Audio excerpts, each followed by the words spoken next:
자, 수업을 시작해 볼까요? 안녕하세요. 예, 반갑습니다, 여러분. 또 새로운 시즌이 들어왔습니다. 여러분 또 열심히 또 한번 전투를 해야 될 그 시즌이 돌아왔죠. 1차 이제 상법, 민법 하셨죠? 민법 하고 있나요? 하고 있죠. 항상 민법 때문에 우리 상법이 밀리죠. 밀리긴 하지만 그래도 상법은 고득 좀 해야 되는 과목입니다. 반드시 해야 됩니다. 그리고 올해도 이제 제가 여러분에게 이 자료를 3개 드렸습니다. 뭐 하나는 뭐 OT 자료라 그래서 이제 이거 보시면서 편하게 하시라고 드렸던 거고, 두 번째는 이제 상법 기본 강의 그 배포 자료 1에서요. 기출 총평하고 기출 문제 및 해설을 붙여놨는데요. 기출 문제 해설은 제가 정말 정성을 들여서 여러분에게 완벽하게 해설했습니다. 판례도 완전히 다 찾아보고 해서 했는데 제 책에 거의 다 있어요.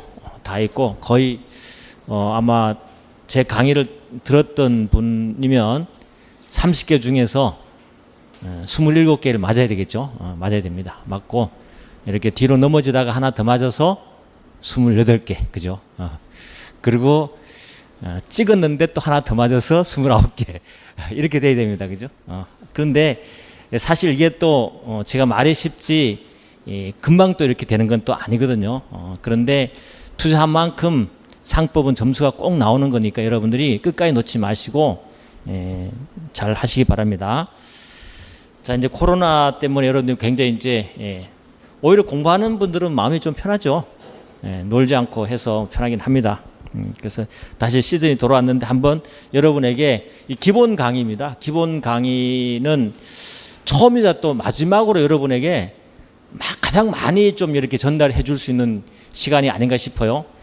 12월에 이제 집중 때 가게 되면 여러분도 마음도 급하고 괜히 저도 마음이 급해가지고 이렇게 횟수도 짧아지다 보니까 굉장히 빠르게 진행되다 보니까 이제 좀 초보자들한테 좀 어려움이 있지만 지금 이제 기본 강의가 굉장히 중요한 겁니다. 사실은 처음 하시는 분도 중요하고 또 몇 년 하신 분도 점수가 안 났다 오면 뭔가 상법에 대한 전체 틀을 보는 게 잘못되어 있거나 아니면 암기가 덜 돼 있거나 그러면 어떻게 돼요? 다시 해야 되는 거예요. 될 때까지 계속 반복하는 겁니다. 알겠죠? 시험은요. 그래서 오늘 기본 강의를 하는데 간단하게 첫날이니까 간단하게 여러분하고 상법 강의를 어떻게 진행하겠다에 대한 OT 좀 하고 그리고 이 교재에 적용하는 방법에 대해서 좀 설명하고 진도를 계속 나가도록 하겠습니다. 그리고 오늘은 여러분이 첫날이니까 부드럽게 아주 편하게 한번 해보겠습니다. 반갑습니다, 여러분. 자, 매년 할 때마다 이제 새로운 분들이 또 나타나기 때문에 첫날은 좀 제가 좀 긴장도 되고 낯가림을 좀 합니다. 그런데 둘째 날부터는 좀 마음이 좀 편해지는데 오늘 또 여러분 새로운 얼굴들이 좀 많이 없고요. 또 이제 동영상을 통해서 듣는 분도 많이 있는데 다들 이제 반갑습니다. 자, 오늘 법무사 상법 기본 강의 OT를 한번 해보겠습니다. 첫째, 이 강의 OT 하는 이유는 여러분하고 이 기본 강의를 어떻게 진행할 것인가 여러분하고 하나의 약속이고 제가 이렇게 하겠다는 것이기 때문에 꼭 한번 짧은 시간이나마 들어두시는 게 좋겠습니다. 저와 이제 제 강의를 듣기로 했기 때문에 저와 이제 호흡을 함께 맞춰야 되겠죠. 그러려면 반드시 OT를 들으시는 게 좋죠.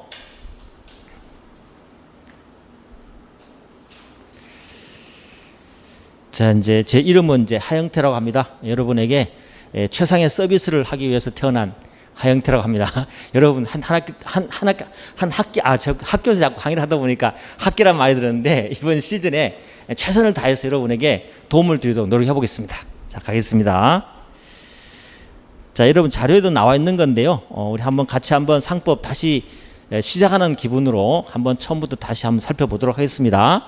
이 상법의 특성과 수험 비중이라고 그랬는데 다 아시는 부분이지만 다시 한번 생각해 보시면 민법보다도 많은 조문을 갖고 있죠. 양이 엄청나게 많습니다. 제 책은 굉장히 작게 됐지만 상법은 정말 많은 부분인데 그것이 시험에 다 나오는 것이 아니고 중요한 부분 나온다는 것을 한번 말씀을 드려봅니다. 시험 일단 분량이 많다. 두 번째는 상법은 내용의 논리성이 민법 내용보다 약하고 실무적인 내용이 많다. 맞는 말입니다.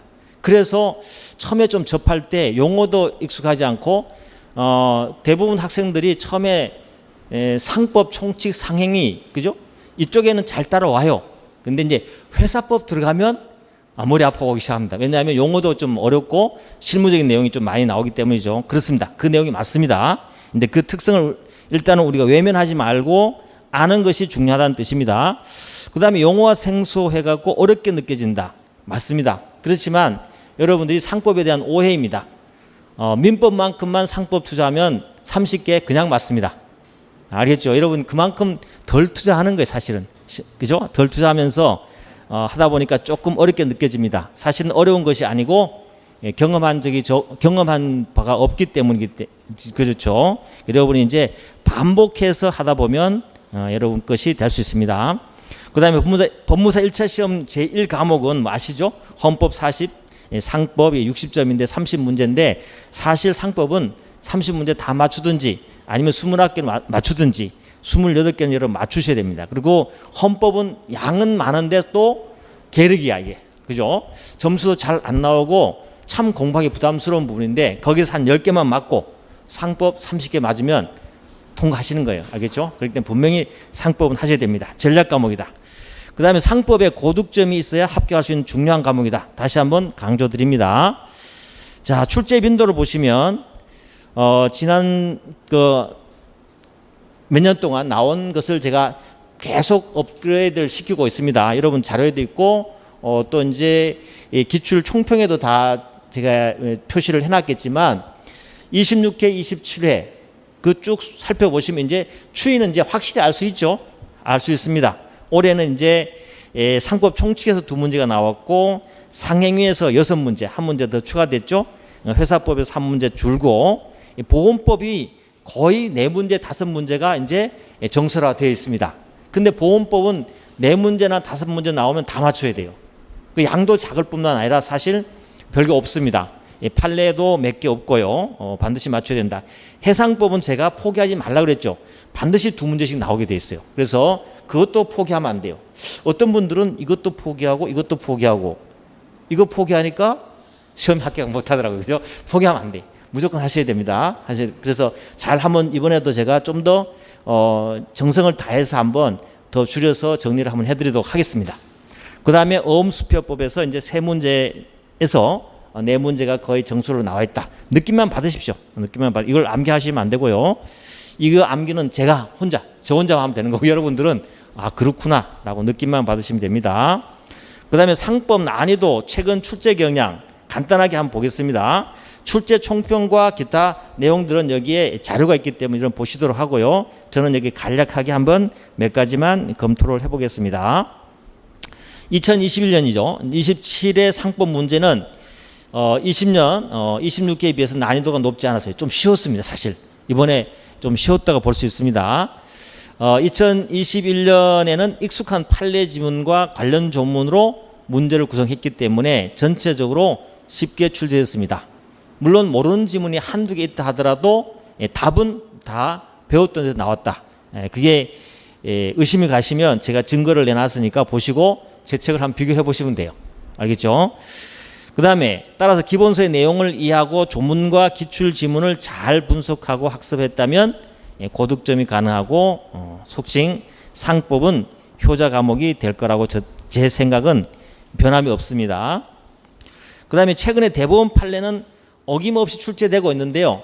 제가 항상 매년 마지막 강의죠. 5월에 이제 집중 강의 때, 최종 정리 때 고해 판례와 그 전내 판례를 아예 출제 지문으로 해서 문제 형태로 해서 만들어서 여러분 제공합니다. 근데 올해 제공을 했는데 딱 한 문제가 나왔고요. 나머지는 안 나왔어요. 그건 뭐냐면 출제자들이 이번에는 안 내겠다는 거죠. 그럼 어떻게죠?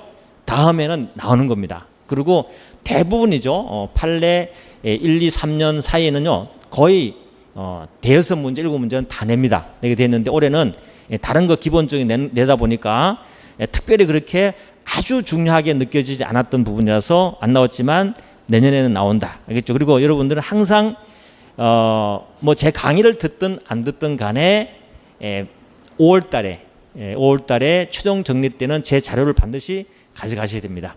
저는 이제 사이트에 항상 올려놓기 때문에 법학원에 여러분들이 다운 받으시면 될 것 같아요. 반드시 도움이 될 겁니다. 그 다음에 지금까지 상법 문제의 출제 분위기는 상법의 중요 조문과 이와 관련된 판례 지문으로 문제를 구성해서 법무사 합격 후에 실무에 도움이 되도록 하고 있다는 것이고요. 앞으로도 이러한 경영은 계속될 거로 봅니다. 넘어가겠습니다. 자, 수험 전략. 여러분들이 이미 수험 전략은 제가 하는 것보다 더 많이 알고 있겠죠. 간단하게만 또 제가 여러분에게 한 번 더 기억을 재생시켜 본다면요. 법무사 상법의 출제 대상은 조문과 판례입니다. 조문과 판례입니다. 그래서 제가 이제 이 책 선전하는 것이 아니고 어차피 제 강의 들을 분만 들을 거기 때문에 선전도 아니고 관계없죠. 상법 조문 판례라고 적어놨습니다. 그래서 만약에 기본 강의를 저와 함께 잘 하고 난 다음에 마지막에 요 책 한 권만 사실 잘 해도 아무 문제가 없습니다. 알겠죠? 그렇기 때문에 조문 판례입니다. 그래서 이론은 절대 출제 안 되는 것이고요. 그리고 기출 문제를 통한 수험 범위를 확정하는 것이 굉장히 중요한데 처음에는 여러분들이 이제 강사의 도움을 받아야 되겠죠.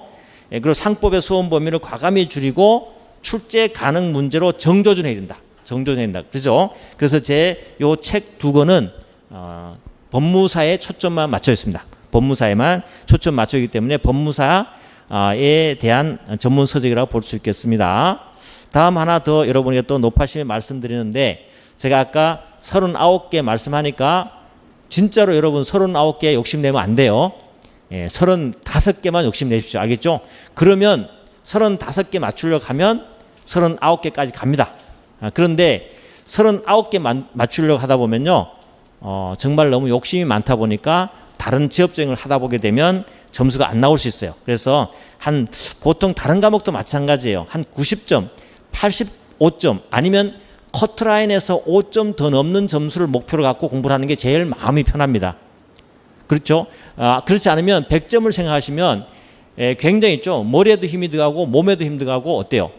다 힘이 들어가요. 그러면 온갖 책을 다 봐야 된다는 부담감도 생기고 공부를 굉장히 너무 진지하게 해요.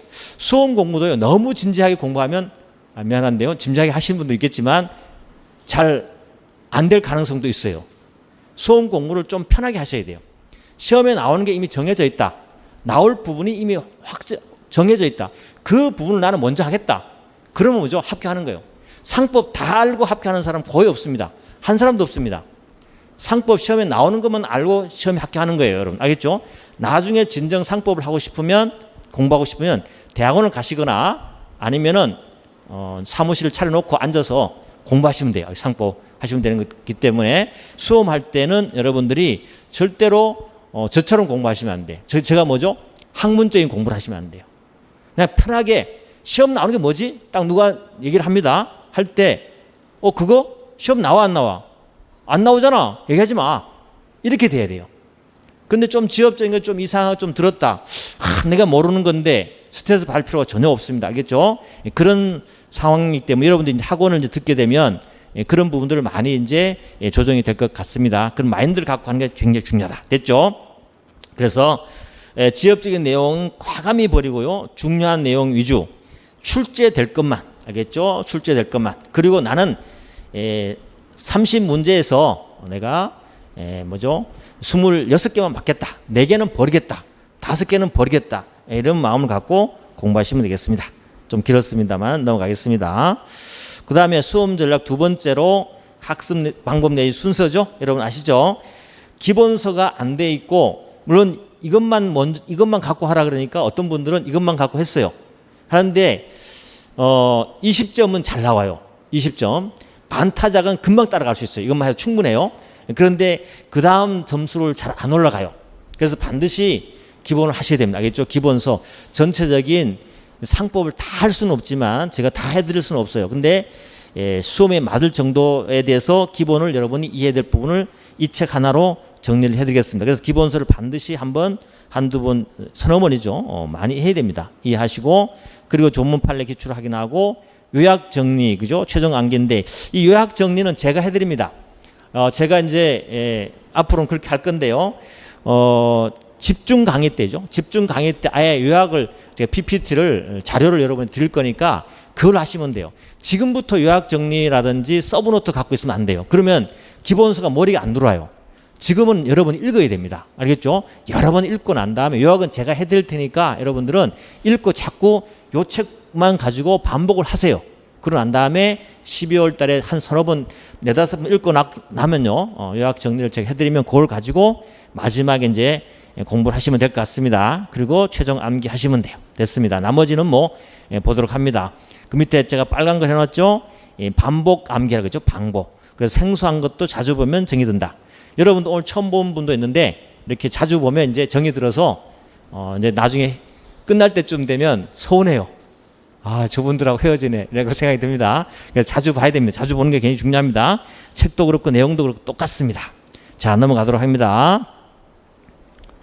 그 다음에 복습 방법인데요. 이런 걸 또 질문하시는 분도 있어요. 처음 하시는 분이 있기 때문에 말씀을 드립니다.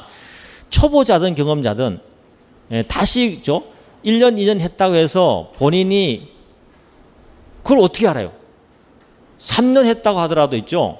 처음 하시는 분보다 오히려 있죠. 학습의 효과가 나쁠 수도 있습니다. 그래서 3년 했다 하더라도 다시 공부를 한다 그러면 완전 처음 마음으로 하셔야 됩니다. 그렇기 때문에 초보자, 경험자 나눌 것도 사실 없어요.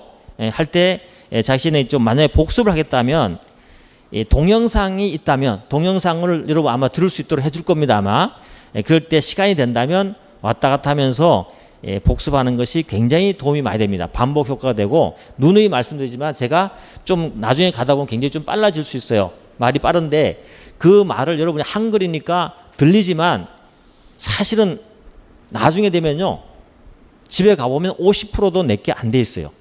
그냥 듣고 그래 말 잘하는구나, 뭐 저 사람 오늘 와서 준비 잘했구나, 이걸로 뭐 말 듣고 끝나는 거예요. 근데 내 것이 돼야 되거든요. 내 것이 되는 것은 반복해야 됩니다. 그래서 다시 들어보면 아 그때 얘기했는 건데 내가 내 머리에 안 들어와 있는 게 있구나라는 게 계속 느껴지거든요. 그게 올라가야 돼요. 그게 반복인 겁니다. 알겠죠? 그래서 여러분이 이 착각에 빠지시면 안 된다는 거. 그래서 복습을 꼭 하셔야 된다. 그 다음에 여러분에게 좀 늘 통하지 않는 부분인데 법무사는 참 과목이 참 많아요. 그래서 제가 강연은 못 드립니다만은 처음 하시는 분은 민법이든 무슨 과목이든 민법 할 때는 민법에 완전히 푹 빠져야 됩니다. 그리고 상법 할 때는 상법에 완전히 빠져버려야 돼요. 그래야만이 그래도 상법이 상자라도 좀 느끼고 넘어가는데 다른 과목 같이 겹쳐서 넘어가잖아요. 그러면 이제 사실 계획대로 여러분 잘 안 되잖아요. 듬성스무 다 빠져버리고 나중에 끝 페이지 한번 봤다고 해서 이런 게 되는 게 아니잖아요. 그죠?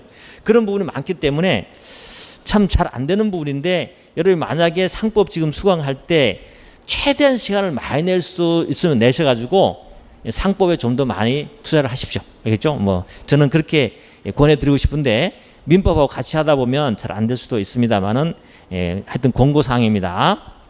물론 이제 2, 3년 지난 분들은 복수의 과목을 중복 학습해도 나름대로 조절이 되기 때문에 괜찮지만 처음 하시는 분들은 좀 그런 부분이 있다는 거 말씀드립니다. 자, 간단하게 이제 전체 일정을 살펴보시면 이것도 여러분들이 머릿속에 넣어놓는 게 좋죠. 이제 기본 강의, 집중 강의, 그리고 문제 해설 강의, 그리고 최종 정리 강의가 있습니다. 기본 강의 지금 하는 것이죠. 하는 것이고 집중 강의, 문제 해설 한 4번 정도 여러분이 학원에서 커리큘럼 따라가게 될 건데요. 기본 강의는 조금 전에 말씀드렸듯이 상법의 기본 제도를 해설하고 이해합니다. 그래서 이론 조문 판례를 유기적으로 해설할 겁니다. 그 다음에 집중 강의 때는요. 출제 가능 제도 등을 압축 정리해서 여러분이 요약집을 나눠줄 거고요. 조문 판례, 요약집 조문 판례 집중 강의에 들어갈 겁니다. 그때 여러분들이 이제 암기와 함께 이해 안 되는 부분을 확인 학습을 들어가야 되는 것이죠. 그 다음에 문제 해설 강의는 문제집이 있는데요. 뭐 어떤 문제집을 하셔도 상관은 없을 것 같아요. 물론 저는 이제 제 문제집으로 강의를 합니다만은 제 문제집은 이제 출제 가능한 지문을 전부 다 한꺼번에 이제 중복되지 않게 문제화 시켜놓고 그 다음에 기출 문제를 다시 이제 여러분이 모의고사처럼 풀어볼 수 있도록 이렇게 정리를 해놓은 부분이 있습니다. 그래서 여러분이 참고를 해서 반드시 문제는 한 번씩 풀어봐야 된다. 최종 정리는 아까 말씀드렸듯이 판례 정리를 다시 해드린다는 거죠. 출제 가능 지문 확인해야 된다. 넘어가겠습니다. 이런 과정을 거친다. 이번에 이제 상법 기본 강의잖아요. 목표는 상법의 기본 제도를 해설하고 여러분에게 최대한 이해시키도록 한번 해보겠습니다. 그래서 제도의 취지, 내용을 강독한다 그랬죠. 강독은 뭐냐면 이겁니다. 물론 해설도 하지만 요 책을 제가 했죠.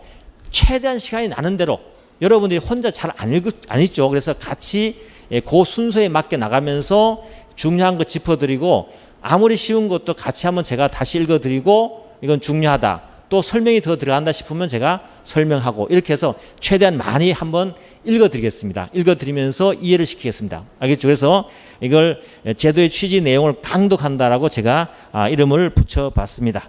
그래서 이를 통해서 여러분들은 상법 제도를 이해하고 핵심 쟁점을 파악을 해서 시험 공부할 때 이제 정조준할 수 있는 그러한 이제 마인드를 갖게 되는 것이죠. 그리고 추가적으로 기출 문제 판례 해설을 좀 해드리겠습니다. 그래서 기출 문제 출제 경향을 파악을 하고 출제 가능한 지문의 확인 학습이라든지 출제 포인트를 확인하도록 한번 해볼 건데 일단 먼저 기본 강의에 초점을 맞추도록 하겠습니다. 이렇게 진행된다는 걸 말씀드리고요. 강의 방식은 저 판사 안 합니다. 혹시 판사가 너무 좋다 하시는 분들은 잘못 찾아오신 거고 저는 이제 완전히 이제 전환을 했습니다. 알겠죠? 물론 글씨도 못 써요. 솔직히 말하면 글씨도 못 쓰고 하기 때문에 제가 잘할 수 있는 이거 있죠. PPT 작업이라든지 이 문서 작업을 제가 잘하기 때문에 여러분에게 좀 더 시각적으로 다가갈 수 있도록 이제 시대가 바뀌었잖아요. 그죠? 바뀌었기 때문에 이를 따라가야 됩니다. 요즘에 대학 강의는 이렇게 안 하면요. 듣지도 않아요. 수강 신청도 잘 안 해요. 요즘 애들은요. 이렇게 해서 특히 여기에다 어떻습니까? 영상까지 곁들여서 뉴스 내용 그와 관련된 뉴스 그런 거까지 다 넣어서 해줘야만이 좋아하고 박수를 칩니다. 근데 여러분들한테는 이제 뉴스를 넣으면 안 듣죠. 왜? 시험하고 관계없기 때문에 진짜 상법과 관련된 재밌는 이슈들이 너무 많잖아요. 사회 이슈들이 많죠. 정말 해주고 싶은 게 많습니다만은 특히 뭐 회사법 가면은 회사와 관련되는 거 특히 주식 가면 요즘 주식 열풍이 일어나고 있죠. 그런 부분을 주식 투자 관련된 거 많이 있는데 안 하겠습니다. 안 하고 어쨌거나 PPT 자료로 내용을 해설하겠다 알아두시면 되겠습니다. 꼭 명심하시고요.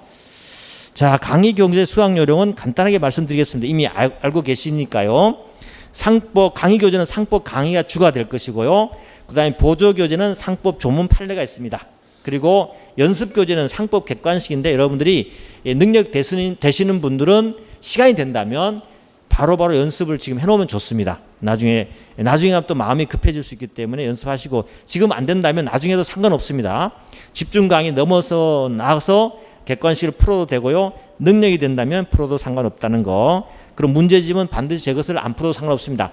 문제집은 여러분이 맞는 걸 선택하셔도 됩니다. 상관없지만 물론 저는 제게 좋다고 말합니다만은 아무거나 상관없어요. 왜냐하면 거의 대동소이하고 그 대신에 문제집을 고를 때 중복되지 않게 여러분 똑같은 걸 반복해 여러분 풀어보면 도움이 많이 될 것 같지만 정말 흘러가는 시간이 너무 많습니다. 여러분들은 과목이 많고요. 엄청난 양을 공부하기 때문에 시간의 효율 안배를 못하면 정말로 그 작은 하나에 5분, 10분이 모이면요. 어마어마한 시간이 됩니다. 그래서 중복되지 않게 효율적으로 반드시 공부를 하셔야 돼요. 알겠죠? 그걸 꼭 말씀드립니다. 그래서 객관식 문제를 풀 때도 계속 중복해서 나오는 거 풀지 말고 이렇게 압축되고 정리된 걸 보시면 좋겠습니다. 넘어갑니다. 자, 뭐 보조 자료인데요. 이제 안내만 좀 하겠습니다. 안내. 수업 중 제공할 게 있는데 여러분에게 상법 강의 설명서 아까 드렸고요. 기출문제 해설 및 총평 드렸고요. 상법 강의 교재 수정 및 보충 자료라고 나오잖아요. 강의 교재 수정 및 보충 자료는 이게 무슨 말이냐면 저는 책을요. 정말 살아있는 책입니다. 수시로 제가 책도 많이 안 찍어요.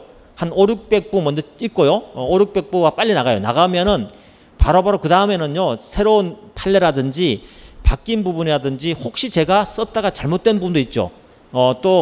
이 부분이 시험에 안 나오겠다 싶은 부분도 있고 하면 그 부분을 다시 정리해서 잘 하기 때문에 혹시라도 좀 추가된 거라든지 이런 부분들은 여러분에게 끝날 때까지 딱 자료를 정리해서 드릴 테니까 새로 책을 살 필요는 전혀 없어요.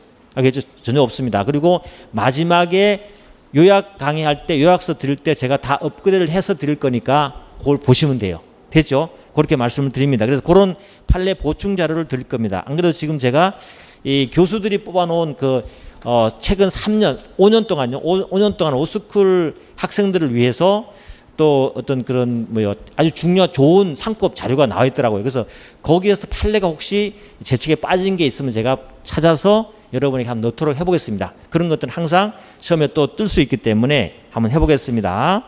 그 다음에 최신 판례도 여러분 드릴 수 있으면 드리도록 하죠. 됐죠? 그렇게 자료가 나간다는 생각하시고 혹시라도 참고하시기 바랍니다. 그 다음에 수강 요령은요. 필기는 여러분 웬만하면 안 하면 좋고요. 이 제 책이 요약서예요. 제 책이 요약서고 여러분이 필기하지 말라고 제가 까만 걸로 일부러 표시해놨어요. 알겠죠? 표시해놨기 때문에 밑줄 쳐놨기 때문에 확인하고 그 필기할 사이에 다른 페이지나 앞뒤 왔다 갔다 하면서 자꾸 눈에 익혀보고 이게 어떤 부분이지? 공부가 어떤 쪽이지? 지금 이 소속이 어디 있지? 상급사용인이 어떤 위치에 있지? 이걸 생각하셔야 돼요. 지배인이 어디 위치에 있지? 이런 걸 자꾸 느끼면서 페이지를 자꾸 왔다 갔다 하면서 이게 인식이 돼야 되는데 책은요. 다음 페이지 넘기면 앞 페이지는 사실은 여러분 까맣잖아요. 안 보이잖아요. 머릿속도 까마져요. 그렇지 않게 하기 위해서 자꾸 왔다 갔다 해야 됩니다. 알겠죠? 머릿속이 페이지가 넘어가줘야 되는 거죠. 그래서 눈에 제가 말씀드리지만 도서관에 가보면 책장 넘기고 막 시끄럽게 하는 학생들 있죠. 시험 제일 먼저 하게 합니다. 왜냐하면 머릿속이 어때요? 앞에 게 생각이 안 나고 답답하니까 빨리 넘겨보는 거예요. 넘겨보고 뒤에도 넘겨보고 왔다 갔다 하는 거죠. 그러니까 막 페이지 소리 시끄러워요. 쟤는 공부도 안 하고 매 시끄럽기만 한다는데 그 애가 먼저 학기예요. 알겠죠? 그러니 여러분이 자주 왔다 갔다 읽고 하셔야 됩니다. 제가 이거는 정말 검증된 사실입니다. 그래서 책은 앞에 뒤가 어디쯤 뭐가 있다. 그리고 절대로 앞에 목차 보고 페이지 찾으시면 안 돼. 알겠죠? 목차 보고 페이지 찾으시면 안 돼요. 이제 공부를 하고 나면 어때요? 그 상법에 목차가 쭉 나올 겁니다. 어디쯤에 회사법이 있고 어디쯤에 주식이 있겠다라고 넘기면서 찾아봐야 돼요. 페이지 갖고 찾아 들어가면은 별로 안 좋아요. 공부에 도움이 안 됩니다. 그래서 머릿속에 여러분이 전체 틀을 만들기 위한 방법은 그렇습니다. 그거는 간단하게 여기까지 설명하겠습니다. 굉장히 많은 얘기가 있을 수 있는데요. 그 다음에 이해 안 되는 내용이 있으면 체크하고 이해하려고 노력하십시오. 그리고 수업 후 복습하고 그렇게 넘어가시면 됩니다. 나머지는 거기 잘 적혀있기 때문에 보시고요. 자, 교재에 대해서는 여러분 다 알고 있기 때문에 바로 넘어가죠. 이런 책이었고요. 그리고 상법 강의 특징 및 활용 팁도 집어넣어놨습니다. 간단하게 좀 설명을 하죠. 왜냐하면 여러분 책을 활용을 해야 되기 때문에 어떤 분들은 이 책을 제가 들었는데 옆에 보시면 그 밑에 이게 뭔지 아직도 모르시는 분이 있었어요. 옆에 법 2 가로 속에 법 2 점 찍고 5 점 찍고 26 교수님 이게 뭡니까 그래요? 공부를 1년 하신 분 1년 제 책을 1년 하신 분이 지금 와서 이게 뭐죠? 법무사 기출 몇 년도에 기출됐다는 내용을 표시해 놓은 거잖아요. 그렇듯이 여러분들이 그걸 활용할 수 있어야 돼요. 보니까 그 출제가 얼마만큼 됐나 몇 번 나왔는가를 여러분 느끼라고 제가 그걸 다 표시 다 해드린 거니까. 그래서 책과 관련해서 좀 얘기를 해드리자면 상법관 기본서 있죠. 이것은 구성은 조문 정리를 다 했고요.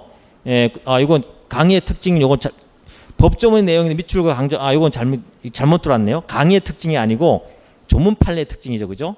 조문 판례의 특징인데 어쨌거나 조금 설명이 잘못 들어왔네요. 여러분 교재는 어떤지 모르겠지만 하여튼 상법 강의는요.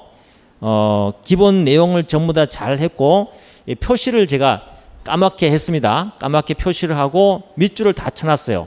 중요한 키워드. 그래서 여러분들이 눈으로 잘 읽고 나가시면 될 것 같고 양을 많이 줄여놨다는 것이고요. 그 다음에 법무사 상법에 필요 충분한 양이라는 걸 생각하시고 그리고 밑에 각주에 나와 있는 판례가 굉장히 중요합니다. 위에는요 그 판례에 대한 아주 압축적인 몇 줄을 제가 넣어놓고 정말 더 보충이 필요하다 싶은 거는 전부 다 각주에 넣어놨기 때문에 판례를 함께 읽어주셔야 됩니다. 거기서 많이 출제가 되고 있기 때문에 여러분 보시면 되도록 하고요. 그렇게 여러분이 살펴보시면 되겠습니다. 요 내용에 대해서는 보니까 조문 판례에 대한 특징이었습니다. 조문 판례에 대한 특징이었고요. 자, 조문 판례도 있고 조문 판례에 대해서도 내용들이 있습니다. 상부 판례 및 조문을 완벽하게 정리했다. 뭐 밑줄을 쳤고요. 특히나 그 조문에 대해서요. 조문이 읽기 어려운 조문을 순화시켜서 이렇게 준용 규정도 전부 다 표시를 잘 해놨기 때문에 조문이 술술 읽히도록 해놨기 때문에 여러분이 준용 규정을 앞쪽에 찾을 필요가 없이 그냥 읽으시면 돼요. 알겠죠? 그래서 굉장히 편하게 해놨다는 걸 알아두시고요. 넘어가도록 하겠습니다. 책에 대한 내용은 이렇게 하도록 하고요. 상법 객관식도 여러분이 알아서 판단하시면 되겠습니다. 자, 강의 계획 및 내용 및 계획표만 간단히 보고 진도 나가도록 하겠습니다. 자, 상법 강의 이제 21회가 우리에게 주어져 있는데 사실 매년 해보면 참 많이 부족해요. 20회 다 끝내기 굉장히 힘들어요. 힘든데 그래도 끝내야 되기 때문에 정말 노력을 많이 합니다. 많이 해봤는데 하다 보면은 어음수표를 좀 해주기가 굉장히 어려워서 제가 매번 어음수표는 특강으로 여러분에 다시 돌려갖고 한 5회분 해드리고 했는데 올해도 그럴까 하는데 그러지 않고 최대한 21회에 맞춰서 해보겠습니다. 알겠죠? 나머지 혹시라도 좀 이렇게 빠지는 부분이 있으면 여러분들이 좀 하고 최대한 한 맞춰보려고 노력하겠습니다. 그렇게 또 다짐을 해봅니다. 그래서 1회, 2회, 3회, 4회, 5회 이것도 여러분들이 좀 보시면 될 것 같습니다. 이런 목차 속에서 진행하겠다. 상법 총칙은 2회, 상행위는 3회. 그래서 5회에 걸쳐서 이 상총 부분을 상법 총칙 이 부분을 다 끝내도록 해보겠습니다. 근데 이 부분을 왜 중요시하게 생각을 하냐면 하나도 놓치면 안 되는 건데 완전히 맞춰야 될 부분입니다. 이 부분 알겠죠? 거의 다 맞춰야 됩니다. 맞추지 않으면 안 되는 부분이기 때문에 한번 완벽하게 정리를 하고자 하는 차원에서 5회를 넣었습니다. 그 다음에 회사법 9회를 집어넣었고요. 그리고 보험법을 3회를 집어넣어 봤습니다. 그 다음에 해상법은 1회에 한번 정리하도록 최선을 다해서 한번 해보겠습니다. 어음법을 2회로 했는데 아마 이 부분은 어떻게 될지 모르겠어요. 어음법 2회와 수표법 1회인데 최대한 노력을 하는데 한 해 정도 내지는 아마 보강이 있을 수도 있겠습니다. 노력을 해보겠습니다. 여러분의 시간이 굉장히 중요하기 때문에 계획에 맞춰서 끝내주도록 노력을 하도록 하겠습니다. 넘어갑니다. 뭐 강의 시간 일정표는 여러분들이 잘 알 겁니다. 이렇게 해서 7월이죠. 29, 30 해서 9월 그죠? 4일까지 다 끝내도록 해보겠습니다. 해보는데 못 끝내면 한 번 정도 보강을 하도록 하겠습니다. 이렇게 넘어가도록 하고요. 자, 이 그림이 보이시나요? 너무 좋죠? 가고 싶죠? 가고 싶죠? 근데 못 가요. 못 가기 때문에 우리가 그림으로 가보는 거야. 그래서 합격하고 있죠. 합격할 때쯤 되면 코로나 다 끝날 겁니다. 그죠? 그때 우리 한번 함께 단체로 갈까요? 제 강의 들었던 분, 상상만, 갈지 안 갈지 모르지만 상상으로라도 같이 한번 가서 단체로 앉아서 맥주 마시는 거 생각하시면서 공부를 해보겠습니다. 그죠? 근데 이 속에 아주 중요한 두 가지 제가 여러분에게 항상 시험 공부하면서 평범하지만 진리인데 두 가지만 제가 말씀을 드리겠습니다. 잔소리인데요. 이겁니다. 법무사 시험요. 진짜로 제가 주변에 보는데 포기하지 않으니까 합격하더라고요. 힘들어는 했지만 포기하지 않으니까 무조건 합격하는 거예요. 그분이 그렇다고 해서 정말 실력이 월등해갖고 머리가 좋아서 모든 걸 다 알아서 합격하느냐? 그건 아니었어요. 아니고 어떻게 하다 보니까 계속 반복을 하니까 합격할 만큼에 대해서는 몇 년 하니까 그게 찾습니다. 반드시 합격하게 돼 있는 거죠. 그래서 여러분이 욕심내시면 안 돼요. 다 알고 합격하는 사람 한 사람도 없습니다. 시험 합격하는 양이 요만큼 있다. 그거는 몇 년을 꾸준히 하게 되면 거의 쌓이게 됐습니다. 뭐 늦으신 분들은 뭐 최소 5년 정도, 아주 급하신 분들은 3년 하고 이제 너무 성질이 급하죠. 3년 하고 그 이후에 합격하는 사람도 제가 봤습니다만은 그래서 한 3, 4년은 꾸준히 이렇게 사이클을 돌리시면 무조건 그러니까 합격을 하게 되니까 꾸준히 노력하고 포기하지 않으면 반드시 합격한다. 이거 정말 진리 같습니다. 그러니까 한마디 드립니다. 너무 쉬운 말이지만 여러분에게 한번 잔소리 드렸고요. 또 요 말 제가 항상 좋아하는 말인데 공부를 즐기는 수험생은요. 똑똑하고 성실한 수험생. 똑똑하고 성실한 수험생은 좋은 수험생이잖아요. 그보다 능가하는 수험생은 놀면서 즐기면서 하는 수험생이에요. 술도 꼭 술 먹으라는 뜻은 아니에요. 그죠? 술 먹고 하는 술을 제가 아는 후배들이 있었는데 사시할 때도 이렇게 해봤는데 정말 술을 잘 먹는데요. 그 친구가 술을 많이 먹는 것처럼 느껴지지만 자기의 어떤 스트레스를 술로 푸는 거죠. 즐겁게 하는 거죠. 그리고 술 먹을 때 공부하는 애들 다 끄집어내 갖고 맥주 같이 사주면서 얘기를 하는데 무슨 얘기를 하냐면 다른 얘기 아니에요. 공부 얘기를 합니다. 지가 머릿속에 넣었던 거 혼자 공부 안 되니까 좀 나와서 어때요? 자꾸 막 얘기하는 거죠. 근데 그 다른 학생들은 지 공부하고 하다 나와서 술을 먹는 건 좋은데 그 얘기 뭔 얘기 못 들으면서 자꾸 자기는 들어주는 거죠.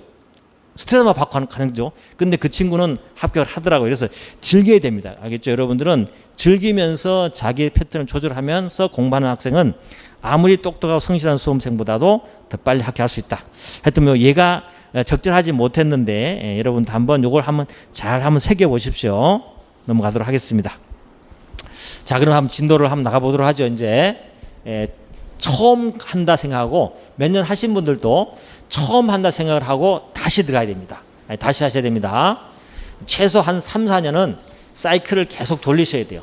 돌리셔야 됩니다. 그래서 상법, 어원법의 목차를 한번 보는데요. 여러분 이미 잘 알겠지만 민법을 배우고 계시죠. 그래서 저는 항상 말할 때 민법의 목차를 먼저 놓습니다. 왜냐하면 민법은 모든 법의 기본이라고 많이 들으셨죠?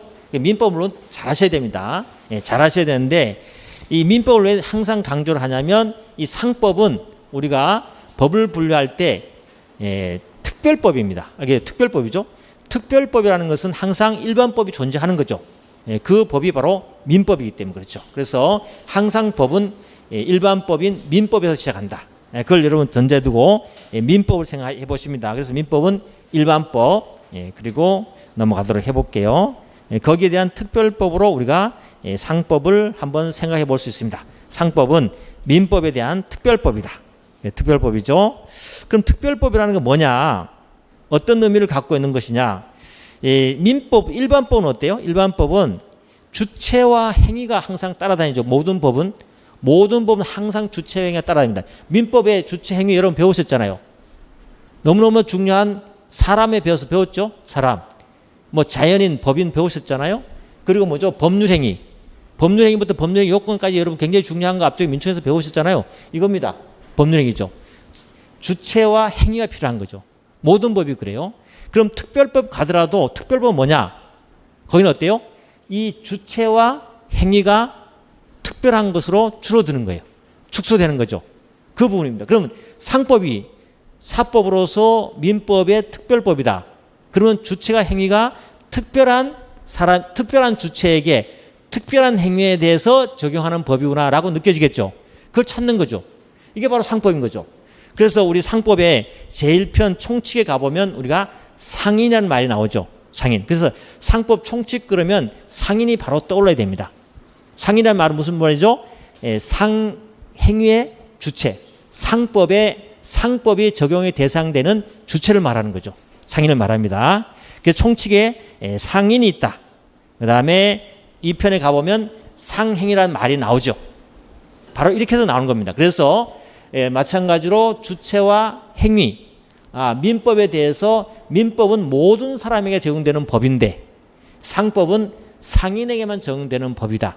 그리고 민법은 모든 법률 행위에 대해서 적용되는 법인데 상법은 상법적인 상행인 법률 행위에 대해서만 적용된다. 되는 거죠. 그러니까 너무 중요하기 때문에 어때요? 너무 중요하기 때문에 상인하고 상행위가 총칙에 나오면서 이렇게 별도로 특히 상행위를 합쳐서 우리가 1편, 2편을 우리가 총칙이라고 하지만 이 상행위가 너무 중요하기 때문에 별도로 목차를 잡아놓은 거죠.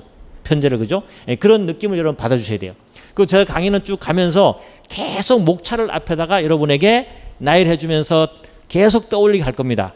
그럴 때 목차를 여러분 잘 기억을 하셔야 됩니다. 그죠? 물론 세부적인 목차는 암기를 하지 않아도 상관없겠지만 큰 틀의 상법의 목차는 거의 기억이 나야 됩니다. 알겠죠? 그래서 이 편은 상행에 대해서 얘기할 겁니다. 자, 이제 3편을 가면 뭐가 있냐, 상법에 대해서 회사가 나오죠. 너무너무 중요한 거죠. 회사가 나옵니다. 이 회사는 뭘까요?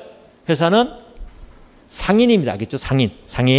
회사는 상인입니다. 상인 중에서 상인 어때요? 자연인도 있지만 법인도 있죠.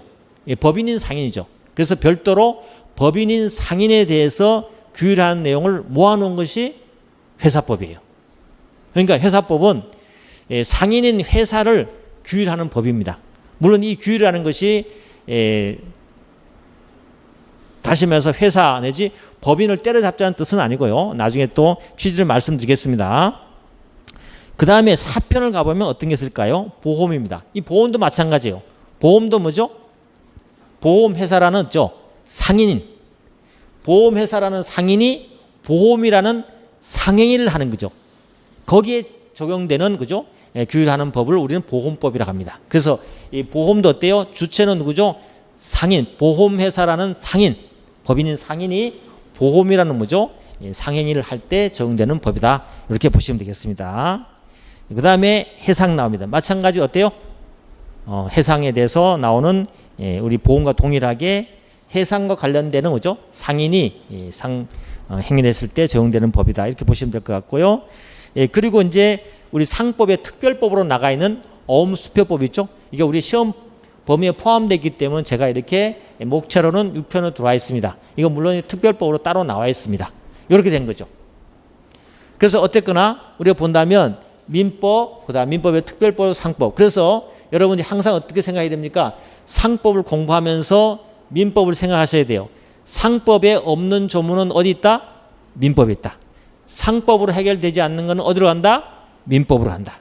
그래서 여러분이 실무에 가서도 뭐 주식과 관련되는 부분 뭐 이런 것들이 법무사 쪽으로 많이 아마 질문이 들어올 겁니다. 주식회사 뭐 등기부터 해갖고 특히 주식 관련해 가지고 많이 질문이 들어옵니다.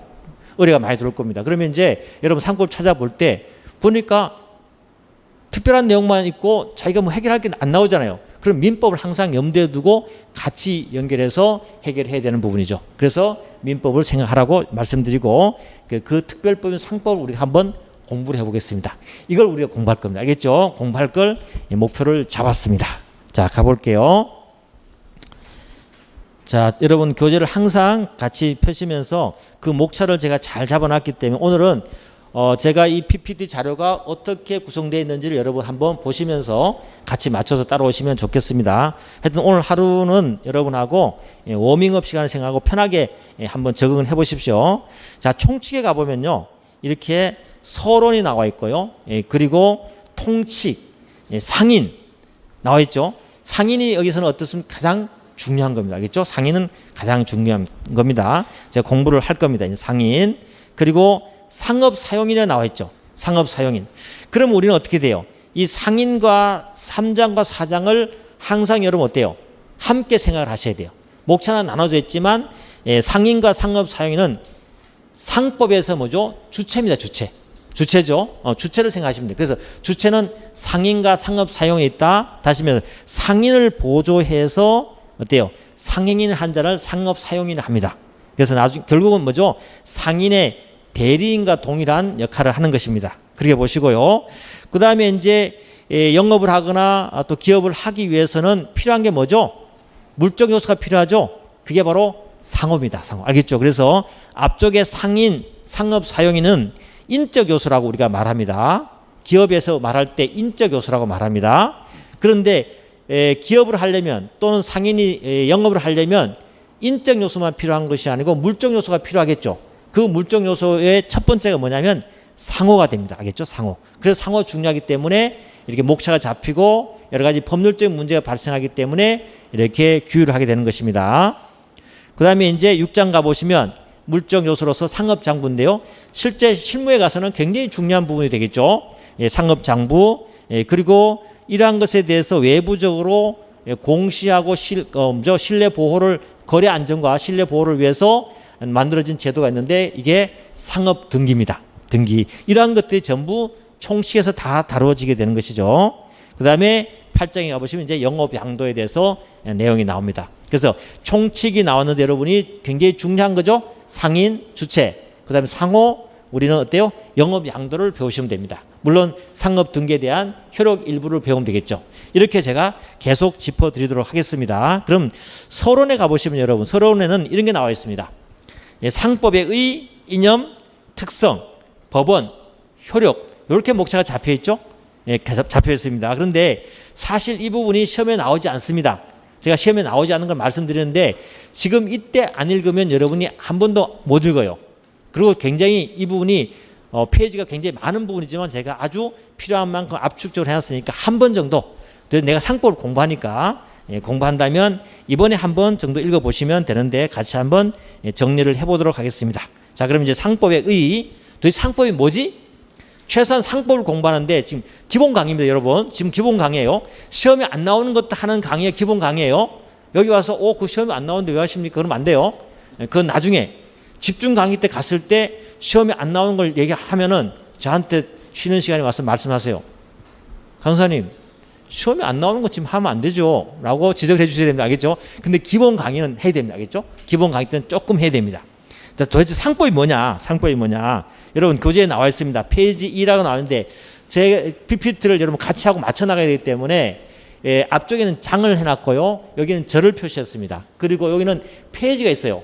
공부를 하다가 어디 하는지 모르겠다 싶으면 이걸 보시면 페이지가 바로 보입니다. 알겠죠? 그리고 요 밑에 네모 칸은 있는데 그거는 이제 조그만 목차로 로마로 1, 2, 3, 4 표시가 될 겁니다. 자, 상법의 의의죠. 상법. 상법의 개념입니다. 상법이 뭐냐? 여러분 한 번쯤 이렇게 읽어보시는 거 괜찮겠죠? 상법이 뭡니까? 상거래에 적용되는 법률이다. 알겠죠? 상거래에서 적용되는 법률을 말한다. 법률을 말한다. 그런데 우리가 우리 민법에서도 그랬듯이 실질적 민법하고 형식적 민법이 나눠졌잖아요. 모든 법에는 실질적인 법과 형식적인 법이 항상 나눠지게 되어 있습니다. 상법도 마찬가지예요. 그래서 민법 배우면 그 느낌이 이게 뭔지 알 수 있습니다. 알 수 있는데 한번 간단하게 한번 정리해 본다면 상법은 이렇습니다. 실질적 의미의 상법이죠. 이거는 뭐죠? 법조문 내용을 말하는 것이 아니고 혹은 상법이 아닌 다른 법이라도, 그죠? 상법적 요소가 있는 규율을 하는 거죠. 이걸 우리가 뭐라고 하냐면 실질적 상법이라고 하는 거죠. 그래서 실질적 의미의 상법은 굉장히 범위가 넓습니다. 넓은 부분이죠. 그리고 이거는 내용적 학문적으로 우리가 이제 검토하는 부분이라고 볼 수 있습니다. 그 다음에 이제 더 좁게 볼 수 있는 것이 우리가 지금 공부하는 건데 형식적 의미의 상법이죠. 이게 우리가 지금 공부하는 책에 있는 거죠. 법조문을 말합니다. 상법을 말합니다. 이거는 상법전을 말하고요. 그 다음에 입법 정책적 의미를 갖고 있습니다. 왜 그러냐면 실질적 의미의 상법이 굉장히 넓잖아요. 이 넓은 곳에서 입법을 해놓은 거죠. 야, 이거는 보니까 계속 법률적으로 분쟁이 발생하는구나. 안 되겠다. 우리 국회에서 법을 만들어서 뭔가 원칙을 만들어주자라고 입법을 한 거죠. 그게 바로 상법인 거죠. 그래서 이 형식적 의미의 상법은 입법 정책적 관점에서 바라보는 상법을 말한다. 뭐 이 정도. 지금 듣고 생각이 안 나고 자꾸 골치 아프다, 뭐 머리가 아파진다 그러면 그냥 넘어가세요. 알겠죠? 넘어가시면 됩니다. 기본 강의이기 때문에 한번 이렇게 상법을 우리가 알아보시는 거고요. 자, 그러면 어떤 의미를 갖고 있냐? 그러면 형식적 의미의 상법하고 실질적 의미의 상법은 어떤 의미를 갖고 있느냐? 이런 거죠. 실질적 의미의 상법은 형식적 의미의 상법의 확대와 축소의 지침 역할을 한다. 그렇죠? 그렇죠? 실질적 의미의 상법 중에서 그 내용 사회 속에서 있는 그런 상법적 문제가 법으로 만들어지는 어때요? 하나의 지침이 된다. 뭐 그 정도로 생각하시면 돼요. 그래서 형식적 의미의 상법과 실질적 의미의 상법은 여기에 있던 것이 우리가 보통 그런 말을 하죠. 여러분 민법 배울 때 하셨을 겁니다. 여기에서 형식적 의미의 상법이 나중에 어때요? 폐지가 되면 빠져나가 버리죠. 그리고 또 더 중요한 내용 요소가 있다면 이것이 법으로 들어오게 되면 형식적 의미의 상법이 되는 거죠. 형법에 가서 똑같은 말을 합니다. 똑같은 말을 하는데 모든 법은 그런 의미를 갖고 있다라고 알아두시면 되고 그냥 한번 보고 넘어갑니다. 자, 그 다음에 상법의 이념, 특성이 있는데요. 요건 제가 한번 설명을 하죠. 왜냐하면 다 우리가 배워야 될 제도이고 상법 전체를 바라보는 하나의 시각이기 때문에 설명을 하도록 하겠습니다. 자, 상법은요, 두 가지 이념을 갖고 있는데요. 이 상법은 기업을 규제해서 기업을 못하도록 만드는 것이 아니에요. 기업을 규제하는 거 어때요? 상법은 기업이 잘 운영될 수 있도록 어때요? 하나의 토대를 만들어주는 역할을 하는 것이 이 상법인 거죠. 그래서 첫 번째가 이 법은요, 기업의 유지의 내용들이 전부 들어가 있어요. 상법 조문들 쭉 보면요, 두 가지 관점에서 쫙 바라보면 상법을 볼 수 있어요. 조문들 쭉 살펴보면서요, 첫 번째 이 내용 무슨 취지를 갖고 있겠지? 이 내용을 보니까 기업이 잘 운영될 수 있도록 만든 취지로 이 조문이 있구나 라고 하고요. 또 한 가지는 어때요? 거래 안전과 신속입니다. 그렇죠? 기업이 잘 유지되도록 하도록 하는 조문도 있지만 또 어때요? 거래 안전, 상대방 보호 있죠? 제3자 보호를 위한 조문들이 있는 거죠. 그래서 상법은 회사가 잘 유지되도록 하는 법 조문과 거래 안전과 제3자를 보호하는 조항들로 구성되어 있다라고 보시면 돼요. 두 가지 개념입니다. 알겠죠? 그래서 그 내용들을 간단하게 몇 가지만 한번 소개하고 좀 쉬도록 하겠습니다. 여러분들이 시간이 좀 1시간 됐으니까 굉장히 좀 스트레스 받고 있죠, 지금요. 오늘 뭐 워밍업 한다더니 왜 이렇게 지금 빡세게 하는 거냐. 그런데 뭐 공부한 거 없습니다, 여러분. 지금 한 거 사실 지금까지 들었던 거 시험에 안 나와요. 안 나오는 건데 어쨌거나 자, 영리성을 보장하고 있습니다. 그죠? 기업이 영리 목적이잖아요. 영리성 보장하는 조항들이 쭉 나옵니다. 대표적으로 뭐예요? 상인의 보수 청구권이라는 조항이 나오잖아요. 그게 뭐예요? 영리성이에요. 상인은요, 어떤 일을 하든지 법의 규정이 없더라도 뭐죠? 보수를 달라고 할 수 있는 뭐죠? 청구권이 발생하는 거죠. 영리성 보장하는 거. 그다음에 자본 집중 촉진하는 조항들이 다 나와 있습니다. 자본 집중 조항들은 뭐냐면 자본시장에 흩어져 있는 그 자본들이 자본시장으로 들어올 수 있도록 하는 매개하는 역할의 제도들을 말하는 거죠. 그 중에 뭐 대표적인 뭡니까? 익명조합입니다. 익명조합. 조합도 하나의 뭐죠? 하나의 상인의 형태죠. 다수 있는 상인의 형태인데 그 상인을 통해서 투자를 할 수 있도록 만들어서 자본에 집중하도록 하는 거. 그 다음에 자금 조달을 용이하게 하는 것들. 그 다음에 인력 보완. 그래서 상업 사용인이죠. 그 다음에 위험 부담을 완화해서 한다는 것은 특히 주식회사의 주주의 유한 책임을 통해서 알겠죠? 기업이 잘 유지될 수 있도록 하는 거. 독립성 확보. 그래서 법인화 시켰다는 거. 그 다음에 소유와 경영의 분리 제도가 상법 조문에 들어와 있죠. 집행임원 제도 같은 것이 나와 있습니다. 그 다음에 회사를 계속 유지시켜 줘야 되기 때문에 마지막에 가서 유지시켜 줄 수 있는 제도, 회사가 소멸할 단계에서 유지시켜 주도록 하는 제도가 있는데 그게 회사의 계속입니다. 아시겠죠? 계속 그런 제도들이 있습니다. 이런 것들이 기업의 유지다. 그 다음에 거래 안전과 신속, 알겠죠? 이렇게 회사에 유지하면서 거래 안전과 신속이 있어야만이 기업이 잘 운영될 수 있기 때문에 거래가 간이 신속하게 하도록 상행위의 대리 규정을 두고 있다든지, 그 다음에 정량화된 거래, 그 다음에 공시주의, 우리 상업 등기제도 있잖아요, 그죠? 이런 것들이 있습니다. 그리고 대표적으로 외관주의, 그래서 표현 지배인, 표현 대표이사, 이런 제도들이 거래 안전입니다. 그 다음에 책임의 강화, 그래서 연대 책임 원칙을 우리 상법을 주 책임 원칙으로 취하고 있죠. 이것도 다 뭡니까? 이 거래 안전입니다. 그래서 상행위와 상법 관련해서는 연대 책임 원칙 등 이러한 것들이 일부 중요한 제도만 제가 나열했지만 여러분 느낌은 뭘 받아야 되냐? 상법은 별거 아니다. 두 가지 이념을 포함한 조문들로 구성되어 있다. 기업의 유지 아니면 거래 안전 내지는 신속하는 조항들이다. 알겠죠? 다 뜯다 보면 거기 있습니다. 됐죠? 자, 그럼 요거 하고 조금 쉬었다가 우리 이제 그 다음 진도를 나가보도록 하겠습니다. 잠깐 쉬겠습니다.